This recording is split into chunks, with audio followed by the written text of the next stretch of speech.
오늘 우리에게 주신 하나님의 말씀은 마태복음 5장 33절에서 37절의 말씀과 전도서 5장 1절에서 7절의 말씀입니다.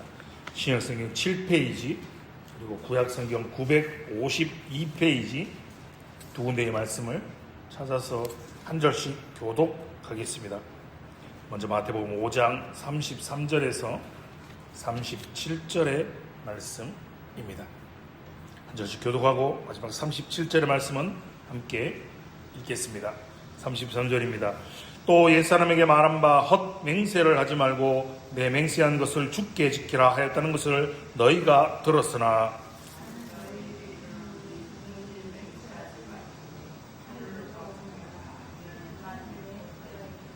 땅으로도 하지 말라 이는 하나님의 발등삼임이요 예루살렘으로도 하지 말라 이는 큰 임금의 성임이요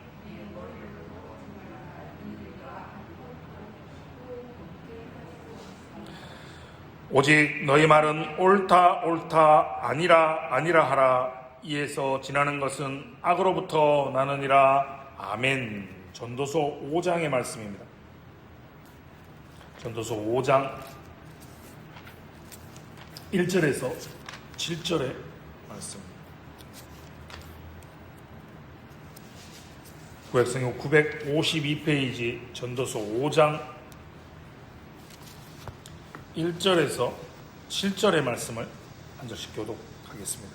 그리고 마지막 7절의 말씀은 함께 읽겠습니다. 1절입니다. 너는 하나님의 집에 들어갈 때 내 발을 삼갈지어다. 가까이하여 말씀을 듣는 것이 우매한 자들이 재물 드리는 것보다 나으니 그들은 악을 행하면서도 깨닫지 못함이니라.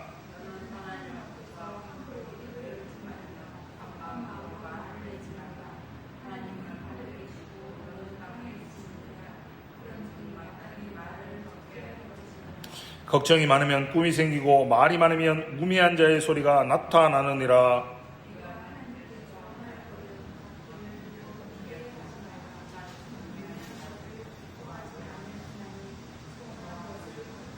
서원하고 갚지 아니하는 것보다 서원하지 아니하는 것이 더 나으니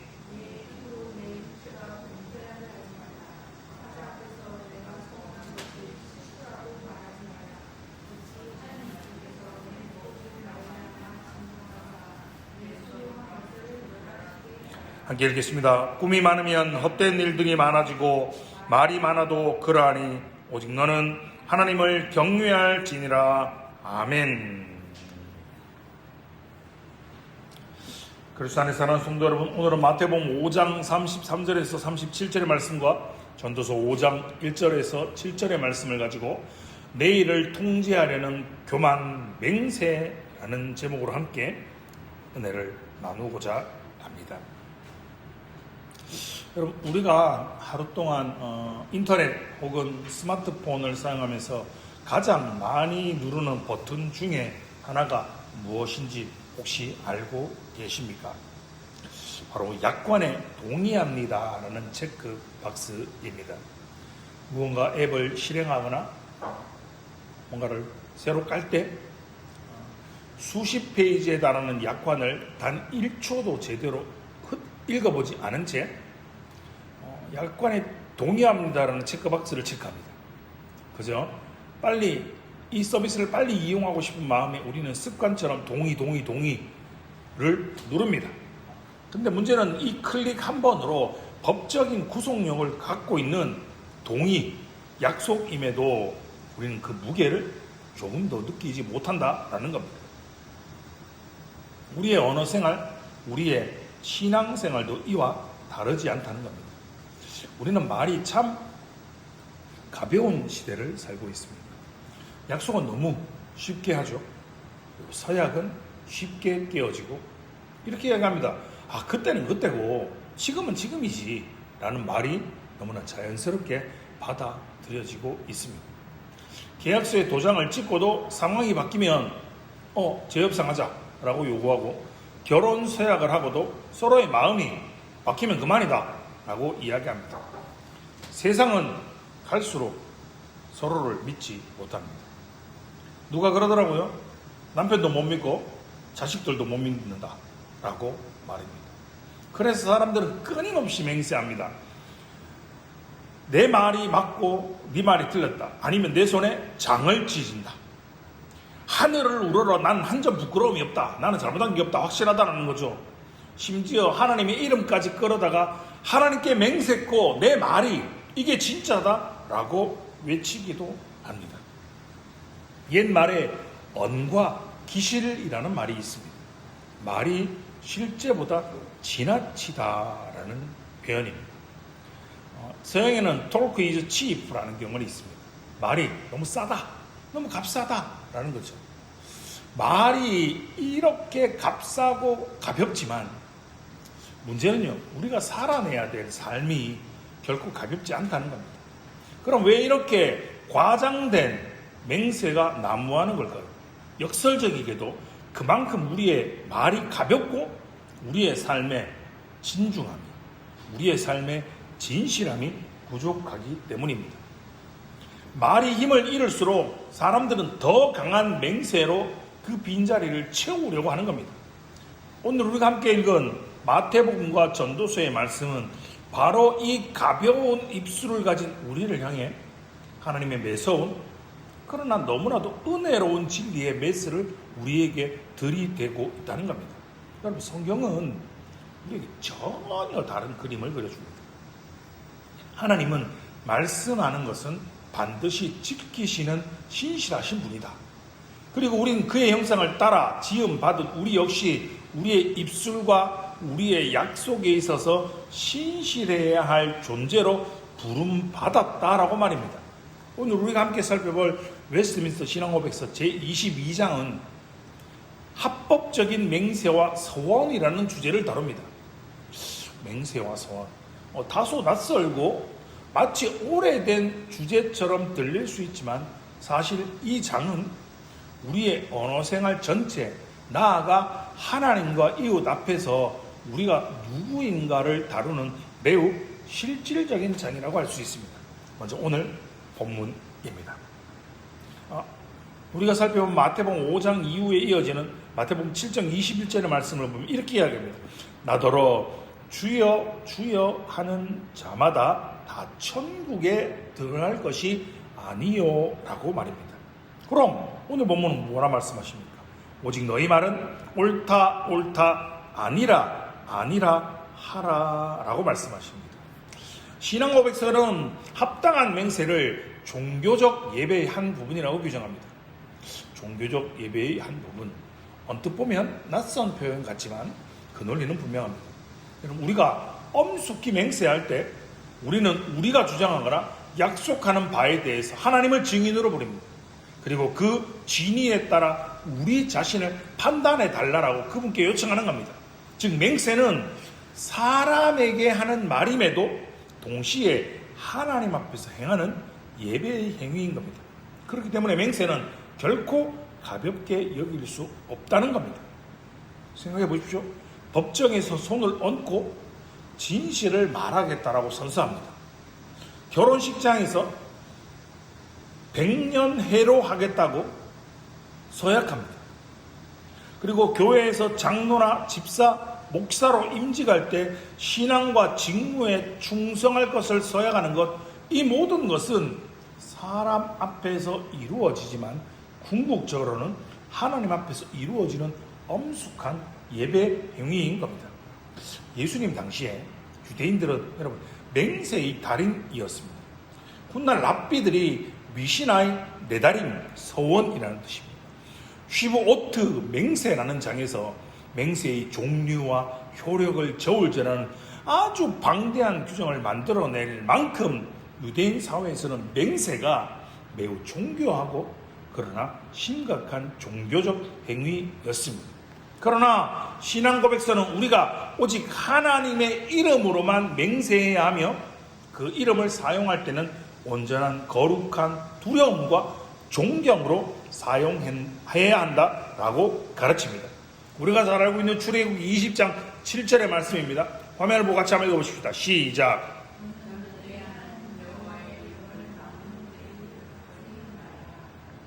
아멘. 내 하나님 여호와 이름을 망령되이 일컫지 말라. 그 영광스럽고 두려운 이름을 헛되이 또는 경솔하게 걸고 맹세하거나 다른 어떤 것을 걸고 맹세하는 것은 죄악되고 가증한 일입니다. 율법은 이미 분명하게 말합니다. 레위기 19장 12절은요. 너희는 내 이름으로 거짓 맹세함으로 내 하나님의 이름을 욕되게 하지 말라. 나는 여호와이니라 라고 말합니다. 신명기 23장 11절은요. 내가 내 하나님 여호와께 서원하거든 갚기를 더디하지 말라 라고 성경은 선언합니다. 그런데요, 사람들은 이 계명 앞에서 아주 교묘한 꼼수를 만들어냈습니다. 자, 하나님의 이름인 여호와를 직접 걸고 맹세하면 만약에 내가 이 맹세를, 이 서약을 지키지 못했을 때 하나님으로부터 큰 벌을 받을 것 같으니까 빠져나갈 구멍을 만든 겁니다. 이렇게 맹세하는 겁니다. 나는 하늘로 맹세한다. 나는 땅으로 맹세한다. 나는 예루살렘으로 맹세한다. 나는 내 머리털을 걸고 맹세한다 라고 말입니다. 이게 무슨 뜻입니까? 자신이 한 말에, 자신이 한 맹세에, 자신이 한 서약에 100% 책임을 지지 않겠다라는 타락한 본성의 발로입니다. 하나님의 이름만 직접 말하지 않으면 조금만 가볍게 말해도 괜찮다라는 계산이 깔려 있는 겁니다. 십계명의 세 번째 계명은 단순히 욕설을 금하고 신성 모독을 금하는 데 그치지 않습니다. 그 중심에는 우리의 맹세와 서약에서 하나님의 이름을 어떻게 사용하는가의 문제가 있는 겁니다. 우리가 거짓으로 하나님을 증인 삼아 맹세할 때 우린 이웃에게 거짓 증거하는 죄를 범할 뿐 아니라 동시에 하나님의 이름을 욕되게 하는 죄를 범하는 겁니다. 예수님은 이 얄팍한 영적 사기극을 향해서 벼락 같은 선언을 하시죠. 오늘 본문입니다. 나는 너희에게 이르노니 도무지 맹세하지 말지니 하늘로도 말라. 이는 하나님의 보좌임이요 라고 말입니다. 이는 우리가 잘 아는 이사야 66장 1절의 말씀을 그대로 가져오신 겁니다. 하늘은 나의 보좌요 땅은 나의 발판이니 라고 말입니다. 예수님은 인간의 맹세의 담보로 삼은 하늘도 땅도 예루살렘도 이미 전부 하나님께 속한 것임을 선포하십니다. 그렇기에 5장 36절은 이렇게 말합니다. 같이 한번 읽어보십시다. 시작. 내 머리로도 맹세하지 말라. 이는 내가 한터럭도 희고 검게 할 수 없음이라. 여러분, 이게 우리의 머리카락 색깔 하나도 스스로 통제하지 못하는 존재가, 내가 내 머리카락 색깔도 내 마음대로 못하는데 그것을 걸고 맹세한다는 것 자체가 얼마나 헛되고 얼마나 우스운 일인가를 짚어주신 겁니다. 하늘도 땅도 예루살렘도 심지어는 머리털 하나까지도 그 어느 것 하나 하나님의 소유와 하나님의 다스리심을 벗어나지 못합니다. 하나님의 임재 바깥으로는 한 걸음도 도망칠 수 없습니다. 그래서 예수님께서 산상설교에서 도무지 맹세하지 말지니라고 하신 말씀은 모든 맹세 자체를 금하신 것이 아닙니다. 예수님 자신도 진실로 내가 너희에게 이르노니라는 엄숙한 화근의 어법을 사용하셨습니다. 예수님이 정죄하신 것은요, 당시 유대인들이 만들어낸 그릇된 관행입니다. 곧 하늘이나 성전이나 자기의 걸음을 걸고 맹세하면서 정작 하나님의 이름을 이렇게 직접 걸지 않음으로써 자신의 책임을 회피하려던 위선적 맹세였던 겁니다. 예수님의 요지는 바로 이것입니다. 우리의 말 자체가 이미 진실해야 하고 굳이 내가 맹세를 하지 않더라도 얘는 예이고 아니요는 아니요여야 한다라는 겁니다. 신앙 고백서는 맹세하는 자가 지켜야 할 몇 가지의 원칙을 제시해 줍니다. 첫 번째는 진실성입니다. 맹세하는 사람은 자신이 진리다, 이것이 진리다라고 완전히 확신하는 것 외에는 아무것도 공언해서는 안 됩니다. 두 번째는요, 신중함입니다. 선하고 정당한 것, 그리고 자신이 실제로 이행할 수 있는 것, 그리고 이행하기로 결심한 것 외에 대해서는 맹세로 스스로를 얽어매서는 안 된다라는 겁니다.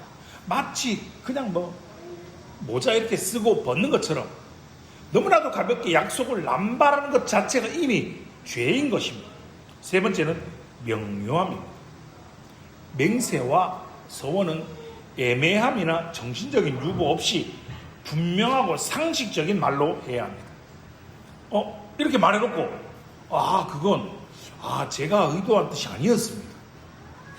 발뺌할 여지를 남겨두는 화법, 바로 신앙 고백서가 경계하는 것입니다. 네 번째는 이행의 의무입니다. 일단 맹세한 것이 죄가 되는 내용이 아니라면 설령 그것을 지키는 일이 자신에게 손해가 될지라도 반드시 지켜야 합니다. 심지어 그 약속을 이단 혹은 불신자에게 한 것이라도 할지라도 어겨서는 안 되는 겁니다. 다만 애초에 죄를 짓도록 요구하는 맹세라면 그건 지킬 의무가 없을 뿐 아니라 오히려 그런 맹세를 한 것 자체를 회개해야 하는 겁니다. 오늘 보면 전도서 5장 4절과 5절의 말씀을 다시 한번 보십시오.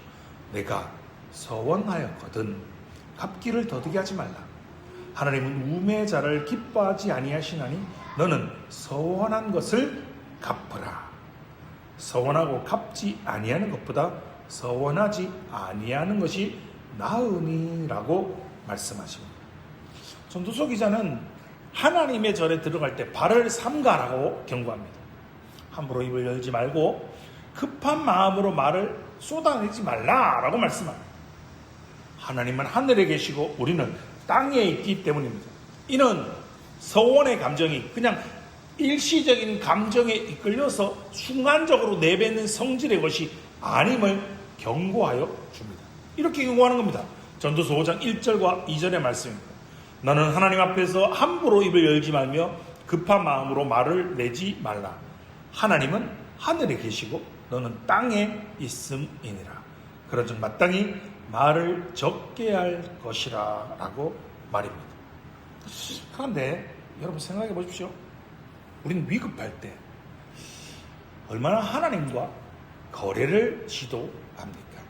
주님, 요거 하고 있는 요거 사업만 좀 살려주시면 제가 건축하면 얼마 하겠습니다. 하나님, 우리 아이 진짜 대학, 이 대학만 딱 붙여주시면 제가 교회를 위해서 진짜 충성하겠습니다. 라고 기도합니다. 소원합니다. 그런데 그 어려움의 시기, 위기가 딱 지나가고 나면 언제 그랬냐는 듯 싹 입을 닦습니다.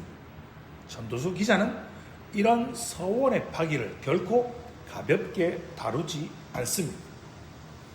바로 다음 절에 이렇게 말씀합니다. 내가 서원한 것을 갚지 아니하는 것보다 서원하지 아니하는 것이 나으니라고 말입니다. 신명기에 서원 규례가 이미 경고했던 바로 그 원리입니다. 내가 지금 상황이 급해서, 내가 지금 상황이 어려워서 급한 마음으로 쏟아냈던 우리의 서원이 사실은 하나님을 내 마음대로, 내가 원하는 대로 조종하고 싶었던 무서운 우상 숭배라는 사실입니다. 신앙 고백서는 여기서 한 걸음 더 나아가서 하나님의 말씀이 금하신 것, 하나님이 명하신 의무를 방해하는 것, 자신의 능력 밖에 있는 것, 또는 하나님으로부터 그것을 이행할 능력을 약속받지 못한 것에 대해서는 서원해서는 안 된다라고 가르칩니다. 여러분, 로마 가톨릭은 오랫동안 이 서원들을 지키는 삶이야말로 평범한 그리스도인들의 삶보다 더 높은 완전함에 이르는 단계라고, 길이다라고 가르쳤습니다. 그러나 신앙고백서는 단호하게 말합니다. 이것은 더 높은 경건의 단계가 아니라고 말입니다. 여러분, 하나님께서 창세기에서부터 사람이 혼자 있는 것이 좋지 못하다라고 말씀하셨습니다. 그래서 결혼과 가정을 친히 세워주셨습니다. 그런데 로마 가톨릭은 독신을 결혼보다 더 거룩한 상태로 격상시켰습니다. 그 결과 무엇입니까? 인간의 자연스러운 본성을 강압으로 억누른 결과 수도원 담장 안팎에서는 은밀한 성적 타락, 사생활 문제, 성직자의 추문이 끊이지 않았습니다. 하나님이 지으신 인간의 본성을 거스르는 서원은 결국 위선과 죄의 온상이 되고 말았습니다. 그들이 말하는 청빈 서원이라는 것도 있습니다. 수도자 한 사람이 소유가 없어야 됩니다. 좋은 얘기죠. 그런데 정작 수도사 한 사람은 자기 손에 아무것도 소유하지 않았을지 모르지만 그가 속한 수도원과 그가 속한 교단은 면죄부를 받았습니다. 백성들에게 헌납을 받아서 거대한 토지와 재물을 쌓아갔습니다. 개인은 가난하지만 기관이 부유함으로 둔갑하는 이 모습, 바로 이것이 수도원을 세속 권력의 소굴로 변질시킨 근본 원인이었습니다. 그들이 말하는 절대 복종 서원은 어떨까요? 수도원의 명령은 곧 하나님의 명령과 동일시하는 이 서원은 상급자가 비록 비성경적인 부도덕한 명령을 내려도 그 앞에서 양심과 이성을 마비시켜버렸습니다. 하나님이 각 사람에게 주신 분별력과 책임있는 신앙과 그 자유가 사람이 만든 규율 앞에 수도원장의 명령은 곧 하나님의 명령과 동일하다라는 이 소원이 사람이 만든 규율 앞에 무릎을 꿇고 막는 겁니다. 그 결과 지도자들의 권력 남용이 끊이지 않았고 수도사들의 일거수일투족을 통제하는 영적인 학대가 자행되었고 심지어는 조직 내부의 부패와 절대 범죄를 감추고자 하는 절대 복종으로 악용되기까지 한 것이 바로 절대 복종 서원이었습니다. 바울은요, 오히려 음행을 피하라, 그러기 위해서는 결혼을 해라 라고 고린도전서 7장 2절에 가르쳤습니다. 사람은 하나님이 명하시지 않으신 것을 근거로 자기 자신 혹은 남을 영구히 올감해서는 안 되는 겁니다. 오늘날 우리에게도 여러분 이와 유사한 경험들이 위험들이 있지 않습니까? 감정에 이끌린 부흥회식 헌신서약, 뭐 하실 분 손 드십시오, 뭐 하실 분 강대상으로 나오십시오. 아이들의 충분히 이해 없이 서명하게 만드는 서약카드, 수련회 가서 수련회 마지막 날 여러분 이 서약하십시오. 선교사로 가실 분, 목사로 서원하실 분, 사모로 서원하실 분 합니다. 지킬 능력도 없고 의사도 없고 그냥 습관적으로 누군가를 만났을 때, 무슨 일을 들었을 때 기도하겠습니다 라는 말들, 이번엔 제가 어렵고 다음에는 꼭 도와드리겠습니다 라는 말들이 그런 겁니다. 우리의 서원이, 우리의 약속이 가벼워질 때 결국 하나님의 이름이 가벼워지는 것입니다. 이렇게 말하면 목사님, 좀 사람이 살다 보면요 좀 과장해서 말할 수도 있지 않습니까? 내 지심을 좀 알아달라고 해서 내가 맹세할 수도 있는 것 아닙니까? 그리고 내가 지금 상황이 너무 힘들어서 기도가 너무 좀 간절하다 보면 하나님께 이런저런 서원도 할 수 있는 것 아닙니까? 그게 뭐가 그렇게 큰 죄라고 도무지 맹세하지 말라라고까지 하십니까? 성도 여러분, 왜 예수님이 이렇게 말씀하실까요? 내 머리로도 하지 말라. 내가 한 터럭도 희고 검게 할 수 없음이라. 여러분, 맹세는 본질적으로 내일을 담보로 하는 행위입니다. 그런데 여러분, 당장 오늘 밤 우리는 우리에게, 나에게 무슨 일이 일어날지 모른다라는 겁니다. 이미 야고보서는 이런 인간의 교만을 정확하게 지적합니다. 야고보서 4장 14절의 말씀을 화면을 보고 같이 한번 읽어보겠습니다. 시작. 내일 일을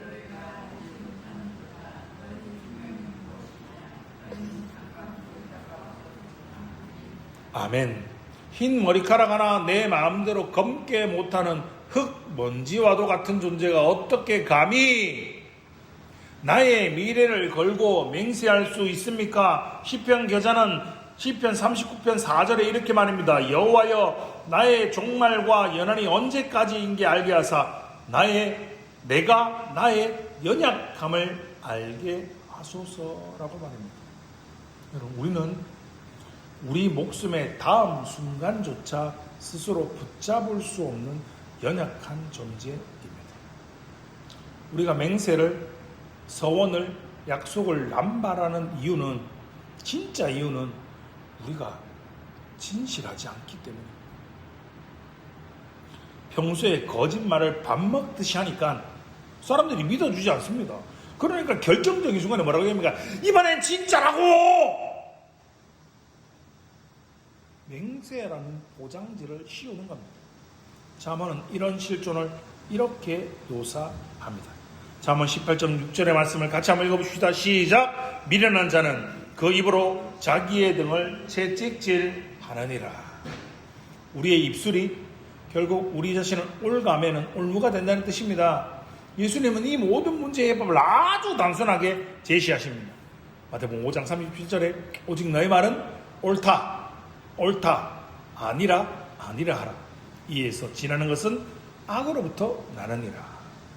훗날 야고보 사도가 그대로 이어받아 다시 강조합니다. 뭐라고 이야기합니까? 야고보서 5장 12절은 그러므로 너희는 맹세하지 말지니 하늘로나 땅으로나 다른 어떠한 것으로도 맹세하지 말고 오직 너희가 그렇다 하는 것은 그렇다 하고 아니라는 것은 아니라 하여 정죄의 면함을 받으라. 자막이 잘못 나갔네요. 진리가 없는 인간의 모든 과장된 말은, 지키지 못할 서원은 결국 우리를 정죄하는 올무가 될 뿐입니다. 전도서 기자가 전도서 5장 6절에 이렇게 경고한 그대로입니다. 내 입으로 내 육체가 범죄하게 하지 말라. 여러분, 이것이 타락한 우리의 절망적인 실존입니다. 그렇게 우리가 지키지 못한 수많은 맹세들, 우리의 가벼운 입술 때문에 우리는 다 심판받아 마땅합니까? 네, 맞습니다. 우리가 지키지 못한 수많은 맹세 때문에, 우리의 가벼운 말, 입술 때문에 우리는 다 심판받아 마땅한 자들입니다. 율법 앞에서는 절망뿐입니다. 시편 기자도 일찍 이렇게 단식합니다. 시편 130편 3절에 여호와여 주께서 제왕을 지켜보실진대 주여 누가 서리이까. 여러분, 저와 여러분 중에, 우리 중에 그 누구도 자신의 말과 맹세 앞에서 떳떳할 수 없습니다. 그러나 여기에 성경의 위대한 반전이 시작됩니다. 우리의 허망한 맹세가 무너진 그 폐허 위에 하나님의 신실하신 약속이 십자가라는 찬란한 빛으로 솟아오르는 겁니다. 우리는 맹세합니다. 우리는 서원합니다. 그런데 불리하면 피합니다. 불리하면 도망갑니다. 그러나 하나님은 한 번 하신 약속은 목숨을 걸고 지키시는 분이십니다. 신명기 23장 19절은 하나님은 이생이 아니시니 거짓말을 하지 않으시고 인재가 아니시니 우애가 없으시도다. 지금 말씀하신 바를 행하지 않으시며 그 말씀하신 바를 이루지 않으시랴 하고 말입니다. 디모데후서 2장 15절은 우리는 미쁨이 없을지라도 주는 항상 미쁘시니 자기를 부인할 수 없으시리라 라고 말씀하시고요. 고린도후서 1장 20절에서는 이 신실하심이, 이 절정이, 이것이 어떻게 절정을 이루는지 보여줍니다. 하나님의 약속은 얼마든지 그리스도 안에서 이해가 되니 그런즉 그로 말미암아 우리가 아멘 하여 하나님께 영광을 돌리게 되느니라 라고 말입니다. 여러분, 십자가를 기억해 보십시오. 그것은 우리가 깨뜨린 모든 맹세와 서원의 저주를 죄 없으신 예수 그리스도께서 대신 짊어지신 자리입니다. 갈라디아서는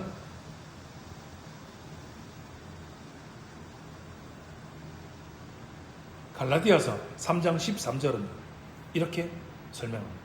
그리스도께서 우리를 위하여 저주를 받은 바 되사 율법의 저주에서 우리를 속량하셨으니 기록된 바 나무에 달린 자마다 저주 아래에 있는 자라 하였음이라 라고 말입니다. 우리가 함부로 내뱉은 거짓말들, 지키지 못한 종교적 약속들로 인해서 우리가 그 죄의 값으로 찢겨져야 할 자리에 말씀이 육신이 되신 예수 그리스도께서 물과 피를 쏟으시고 찢기셨습니다. 예수님은 겟세마네 동산에서 땀방울이 빗방울이 되도록 기도하셨습니다. 그리고 이렇게 기도하십니다. 나의 원대로 마시옵고 아버지의 원대로 하옵소서라고 말입니다.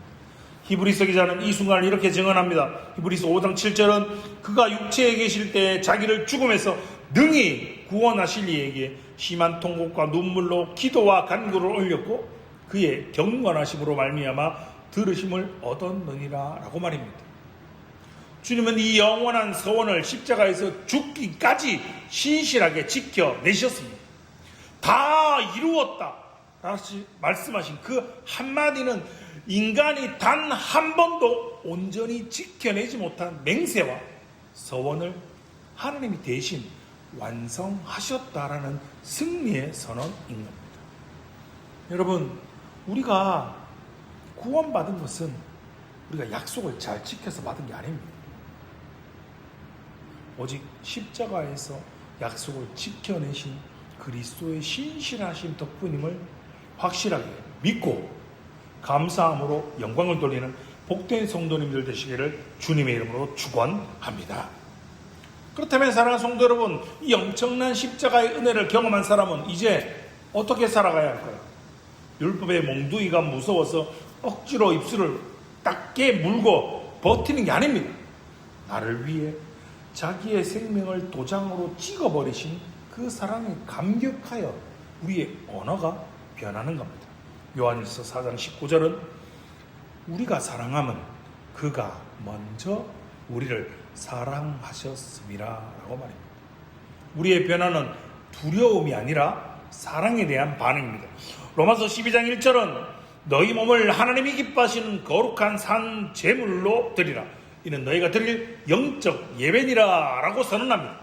우리의 언어, 이 언어 역시 산 제물, 곧 영적 예배의 한 부분입니다. 우리 그리스도인의 말은 여러분 세상 사람들과 달라야 됩니다. 우리가 신실하다면 굳이 맹세를 덧붙이지 않아도 우리는 예는 예인 겁니다. 아니요는 아니요라고 말해야 되는 겁니다. 돈은 잡담, 소문, 과장된 약속, 지키지 못할 말들을 습관처럼 내뱉는다는 것. 언제 한번 보자. 한번 밥 먹자. 라고 그냥 정말 지키지도 못할 말들, 그냥 습관처럼 뱉는 말들. 이건 우리가 진리를 사랑하지 않는다는 증거라는 겁니다. 이제 우리는 나를 포장하기 위해 과장된 맹세를 할 필요가 없습니다. 그저 예할 것은 예하고 아니요 할 것은 아니요 하십시오. 진실한 그리스도인들의 예라는 단어 한마디는 세상 사람들의 100마디 맹세보다 무거워야 하는 겁니다. 장로로, 집사로, 목사로 임직받는 이들은 회중 앞에서 그리고 하나님 앞에서 엄숙하게 서약합니다. 그 예식은, 그 서약은 예식의 한 그냥 절차가 아닙니다. 하나님께 드리는 예배의 행위입니다. 서약할 때는 진심으로 확신하는 바를 서약하고 서약한 후에는 신실하게 그 직무를 감당해야 합니다. 결혼식에서 하는 서약 역시 사람들 앞에서 행하는 것뿐 아니라 하나님 앞에서 행하는 엄숙한 맹세입니다. 기억나십니까? 기쁠 때나 슬플 때나 건강할 때나 병들 때에도 신실하겠다는 그 약속은 내 상황이 좀 바뀌고 내 사랑의 감정이 식었다고 해서 그게 무효가 되는 것이 아닙니다. 우리 사회가 결혼 서약을 가볍게 여길수록 교회는 오히려 그 신실함의 아름다움을 삶으로 증거해야 하는 겁니다. 오늘 여러분에게 잊혀진 서원들을 십자가 앞에서 다시 꺼내 놓으십시오. 여러분이 직분을 받을 때 하나님과 성도 앞에서 흘렸던 눈물에서야 결혼식 단상에서 검은 머리 팥불이 되도록 사랑하겠다라고 했던 서약들, 자녀를 낳아 유아 세례를 받으면서 믿음으로 말씀 안에서 자녀를 키우겠다고 했던 그 서원을 기억하십니까? 전도서 기자는 경고합니다. 내가 서원한 것을 갚지 아니하는 것보다 서원하지 아니하는 것이 낫다라고 말입니다. 내 힘으로, 내 상황 때문에, 내 여건 때문에 도저히 내 능력으로 지킬 수 없어서 방치되었던 그 잊혀졌던 약속들을 은혜의 보좌 앞으로 가져가십시오. 빌립보서 2장 13절은 너희 안에서 행하시는 이는 하나님이시니 자기의 기쁘신 뜻을 위하여 너희로 소원을 두고 행하게 하시나니라고 우리에게 위로합니다. 우리에게 힘을 줍니다. 그렇게 우린 주님, 저는 할 수 없으나 내 안에 계시는 성령으로서, 내 안에 계신 예수 그리스도의 영으로 이 약속에, 이 서원에 신실하게 하옵소서라고 기도하시기 바랍니다. 기도하면서 작은 것부터 하나하나 다시 실천하시기 바랍니다. 이번 주간 7월의 마지막 새로운 8월이 시작되는 이번 한 주간 우리 각자의 언어 생활을 한번 돌아보시기 바랍니다. 지키지 못할 약속을 쉽게 하고 있지는 않으십니까? 기도하겠다 라고 해놓고 잊어버리지는 않습니까? 진실을 말하기보다는 상대방의 기분을 맞추기 위해서 그냥 좋은 게 좋은 거다라고 얼버무리지는 않았습니까? 신앙 고백서가 가르치듯 서원하지 않는 것이 서원하고 갚지 아니하는 것보다 낫습니다. 남을 쉽게 정죄하는 말, 책임을 회피하는 변명, 지키지도 못할 가벼운 약속을 멈추시기 바랍니다. 야고보서는 우리의 혀를 이렇게 경고합니다. 혀는 곧 불이요 불의의 세계라. 혀는 우리 지체 중에서 온몸을 더럽히고 삶의 수레바퀴를 불사르나니 그 사르는 것이 지옥 불에서 나느니라. 그러나 동시에 에베소서는 은혜 받은 자의 새로운 언어를 이렇게 그립니다. 함께 읽어보십시다. 화면을 보고 에베소서 4장 29절의 말씀입니다. 시작. 무릇 더러운 말은